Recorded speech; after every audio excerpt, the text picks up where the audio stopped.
بسم اللہ الرحمن الرحیم۔ اس محفل مسرت کی مبارکباد پیش کرتا ہوں، اس لیے کہ یہ محفل 4 مناسبتوں کی وجہ سے ہے۔ پہلی مناسبت رجب کی شب جمعہ ہے۔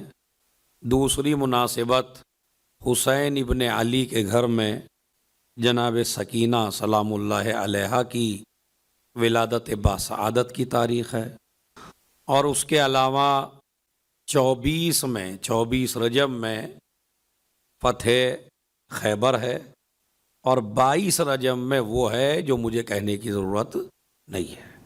تو یہ مناسبتیں اتنی مشہور ہیں، اتنی عظیم مناسبتیں ہیں کہ 22 رجب کی بھی مناسبت ہے، 24 رجب فتح خیبر کی بھی مناسبت ہے، 20 رجب ولادت ہے شہزادی کی، یہ بھی مناسبت ہے، اور ایک شب جمعہ ہے، یہ بھی مناسبت ہے۔ اور سب سے پہلے میں جو شب جمعہ ہے اسی کی مناسبت کا خیال کرتے ہوئے کہ شب جمعہ یہ بہترین موقع ہے ہمارے لیے کہ جب شب جمعہ آتی ہے تو ہم کو اعمال کرنے کا بہترین موقع ملتا ہے، اور جو ارواح ہیں جو ہمارے مرحومین ہو چکے ہیں ان کو بھی شب جمعہ میں پرمیشن دی جاتی ہے کہ جاؤ اور سوال کر کے آؤ کہ آپ کے رشتہ دار آپ کو کچھ دینے کے لیے تیار ہیں یا تیار نہیں ہیں۔ تو لہٰذا ہمارے ماں باپ مرحوم، ہمارے دادا دادی مرحوم، ہمارے رشتہ دار مرحوم، وہ سب کے سب شب جمعہ میں آتے ہیں۔ اب اگر آپ ان کو کچھ دے دیتے ہیں تو وہ خوش خوش چلے جاتے ہیں، اور اگر آپ ان کو کچھ نہیں دیتے تو وہ مایوس ہو کے چلے جاتے ہیں۔ بہترین ہے وہ انسان جو اپنے ورنے والوں کو جب لوٹائے تو خوشی کے ساتھ لوٹائے، ان کو رنجیدہ کر کے نہ لوٹائے۔ یہ شب جمعہ کی ایک خاصیت ہے کہ جہاں ان کو بھی فائدہ پہنچتا ہے کہ جو دنیا سے جا چکے ہیں، اور وہ تمہاری مال کے محتاج نہیں ہے، تمہارے اقتدار کے محتاج نہیں ہے، تمہاری سلطنت کے محتاج نہیں ہے، تمہارے پیسے کے محتاج نہیں ہے۔ اگر تم سے کچھ بھی نہ آتا ہو تو خالی بسم اللہ پڑھ کے پہنچا دو۔ اتنا تو آتا ہی ہے، چاہے قرآن بھی نہیں پڑھنا آتا، بالکل جاہل ہے قرآن سے، بسم اللہ تو آتا ہے۔ اور اگر آپ سے بسم اللہ بھی نہیں آتا تو پھر اپنے کو شیعہ نہ کہیے۔ ہاں، یہ بھی سن لیجیے آپ، مطلب اگر آپ اتنے بالکل ڈوبے ہوئے ہیں جہالت کے سمندر میں تو پھر آپ جو ہیں وہ شیعہ کہلانے کا حق نہیں رکھتے، اس لیے کہ بسم اللہ تو آپ کے یاد ہونی ہی چاہیے۔ تو بسم اللہ الرحمن الرحیم اگر اسے چھوٹی نہ سمجھیے آپ، ہمارا آدمی سمجھتا کہ نہیں یار بسم اللہ تو چھوٹی سی آیت ہے، اس سے ہمارے مرحومین کو کیا ملے گا۔ بھائی یہ بسم اللہ نہیں ہے، بے کے نقطے میں پورا قرآن سمٹا ہوا ہے، بے کے نقطے میں پورا قرآن سمٹا ہوا ہے۔ تو لہذا اپنے مرحومین کو آپ مایوس نہ لوٹائیں۔ شب جمعہ میں چاہے بسم اللہ 11 دفعہ بسم اللہ پڑھ کے پہنچا سکتے ہیں، 21 دفعہ بسم اللہ الرحمن الرحیم پڑھ کے پہنچا سکتے ہیں، 100 دفعہ بسم اللہ الرحمن الرحیم پڑھ کے پہنچا سکتے ہیں۔ بڑا اجر ہے، بڑا ثواب ہے، اس لیے کہ یہ ایک آیت یہ سب سے محبوب آیت ہے۔ یہ قرآن مجید میں سب سے زیادہ ریپیٹ یہی ہے، سب سے زیادہ بسم اللہ الرحمن الرحیم ہی تو ہے ہر جگہ۔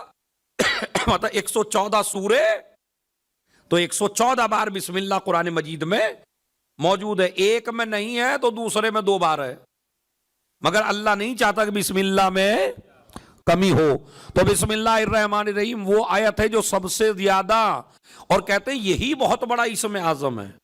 اگر کسی عذاب سے محفوظ رکھتی ہے بسم اللہ الرحمن الرحیم، آپ کو اندازہ ہو تو ایسے سوچ لیجئے کہ ادھر جناب موسیٰ بد دعا کر رہے ہیں فرعون کے لیے، لیکن فرعون پہ عذاب نہیں آ رہا ہے، اور ایک نبی کی بد دعا ہے اللہ سے پوچھا مناجات میں، پروردگار میں فرعون کے لیے بد دعا کر رہا ہوں، اس پر اثر کیوں نہیں ہوتا، اس کا محل اس پہ کیوں نہیں گر جاتا؟ اے موسیٰ ذرا جا کے تو دیکھو، اس کے مین دروازے پہ لکھا ہے بسم اللہ الرحمن الرحیم، بھلا میں اس کو ہلاک کیسے کروں جو مجھے رحمان بھی مان رہا ہو رحیم بھی مان رہا ہو؟ تو اس کی بلڈنگ، اس کا محل جس میں بسم اللہ الرحمن، تو بسم اللہ الرحمن الرحیم کو اپنی زندگی کا شعار بنائیے۔ آج کی محفل کا یہ پہلا تحفہ ہے آپ کو کہ اسے چھوٹی آیت نہ سمجھیے، پورا قرآن ہے اس آیت کے اندر، اور بہت اجر و ثواب ہے بسم اللہ الرحمن الرحیم کا۔ تو اگر کچھ بھی نہیں کر سکتے بسم اللہ الرحمن الرحیم پڑھ کے آپ اپنے صلوات زیادہ سے زیادہ جتنی ہو سکے، کیونکہ میں نے ایک اشرا پڑھا باقاعدہ اسی موضوع پہ یہیں پڑھا ہے کہ صلوات سے بڑی آل محمد کی کوئی فضیلت ہی نہیں ہے۔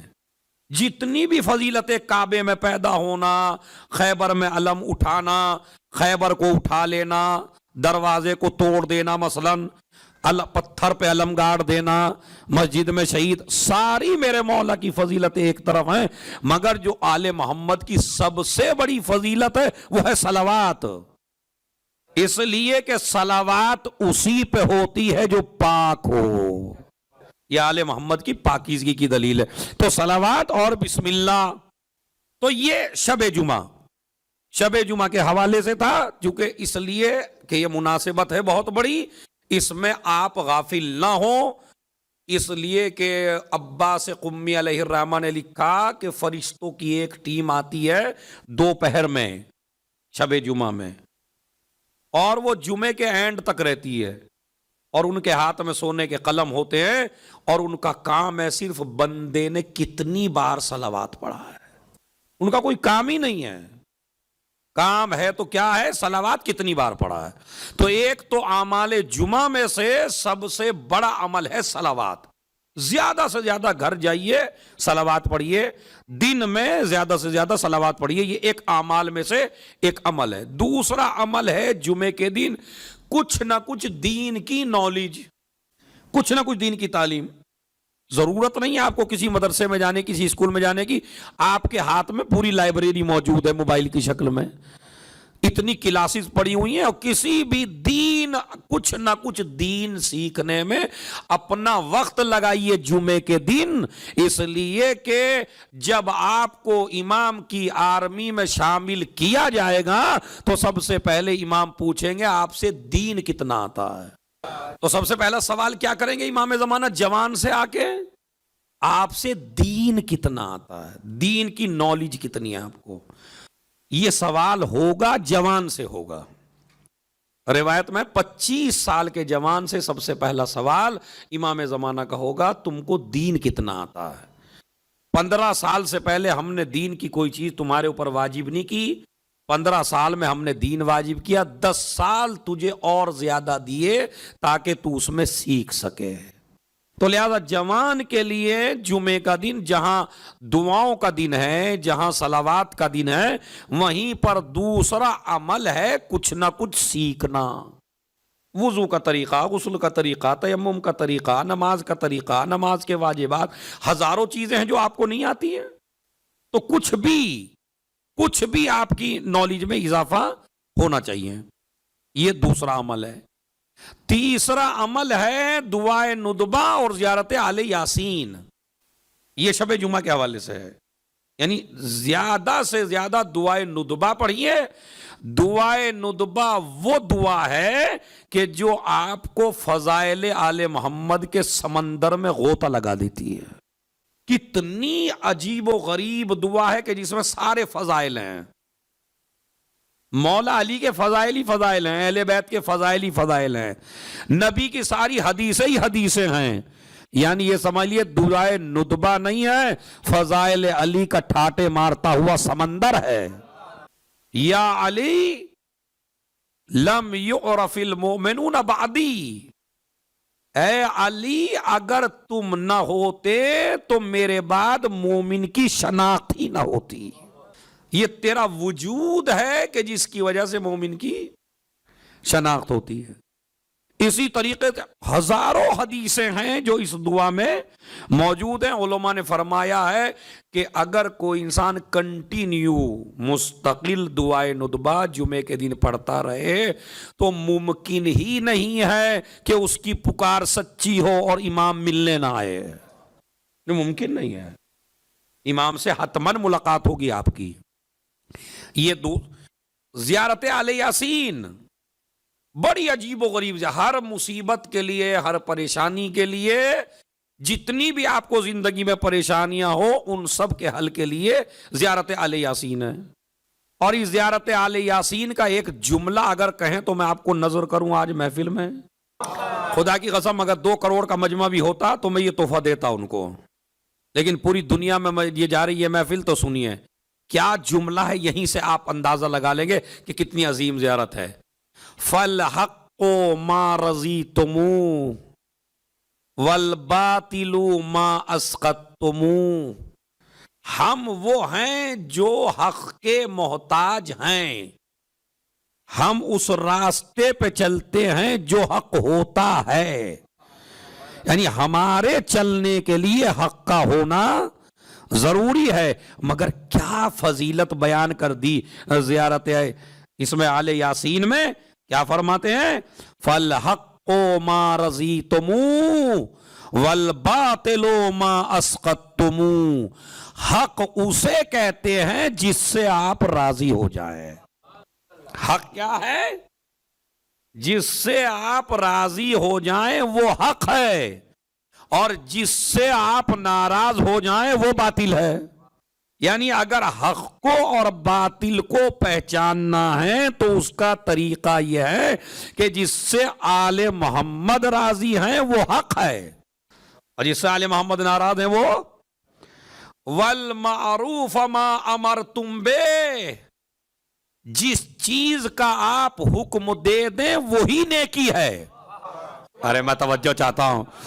یعنی جس چیز کا آپ حکم دے دیں وہی نیکی ہے، جس چیز سے آپ روک دیں وہی منکر ہے. ہم اس سے روکتے ہیں جو منکر ہو، ہم اس کا حکم دیتے ہیں جو معروف ہو. آل محمد جس سے روک دیں وہ منکر بن جاتا ہے، جس کو کہہ دیں وہ معروف بن جاتا ہے. اب یہ میرے الفاظ نہیں ہے، زیارت کے الفاظ ہیں. فَالْحَقُّ مَا رَضِيتُمُوهُ وَالْبَاطِلُ مَا أَسْقَطْتُمُوهُ وَالْمَعْرُوفَ مَا أَمَرْتُمْ بِهِ وَالْمُنْكَرَ مَا نَهَيْتُمْ عَنْهُ. جس سے آپ روک دے. آل محمد جس چیز سے روک دیں، لیکن اگر میں آل محمد کے نام ہی پر ان چیزوں کو کرنے لگوں کہ جن چیزوں سے آل محمد نے روکا ہے تو پھر کیا ہوگا؟ مطلب ادھر کیا کہہ رہے ہیں؟ جس چیز کا آپ حکم، آپ نیکی کے علاوہ حکم دیتے ہی نہیں ہیں، آپ برائی کے علاوہ روکتے ہی نہیں ہیں. اہل بیت اطہار سے دین لینا ہے، آل محمد سے دین لینا ہے. آل محمد کے دین میں اپنی رائے کو شامل نہیں کرنا ہے، اپنی فکر نہیں لانی ہے. اپنے حالات کا جائزہ لے کر اپنی ان محفلوں میں، ان تذکرہ الہی میں، دیکھیے میں آپ کو ایک اچھی صلوات پڑھیں تو میں ایک چیز بتاتا ہوں آپ کو.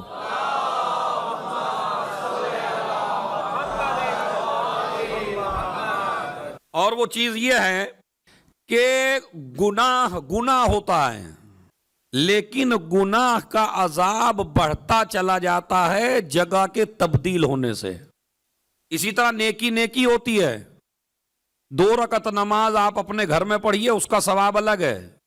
2 رکعت نماز آپ محلے کی مسجد میں پڑھیے، اس کا ثواب الگ ہے. پھر جامع مسجد میں پڑھیے، اس کا ثواب الگ ہے. پھر شہر کی بڑی مسجد میں پڑھیے، اس کا ثواب الگ ہے. ٹھیک ہے. پھر مکے مدینے کی مسجد میں پڑھیے، اس کا ثواب الگ ہے. پھر جا کے مسجد نبوی میں پڑھیے، اس کا ثواب الگ ہے. پھر جا کے کعبے میں پڑھیے. تو 2 رکعت تو 2 ہی رکعت رہی نا، مگر اجر بڑھتا چلا گیا. جیسے جیسے مقام بلند ہوتا چلا جاتا ہے ویسے ویسے 2 رکعت کا ثواب